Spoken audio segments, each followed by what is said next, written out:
Okay, नमस्कार. मी माऊली.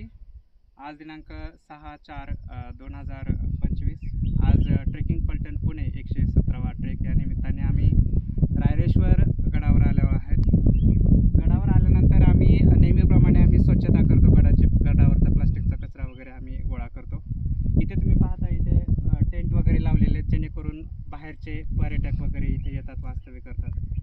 इथे वास्तव्य करत असताना त्यांच्याकडून झालेला हा जो कचरा आहे, नाही का, तो कचरा करू नये. गडाची स्वच्छता राखावी.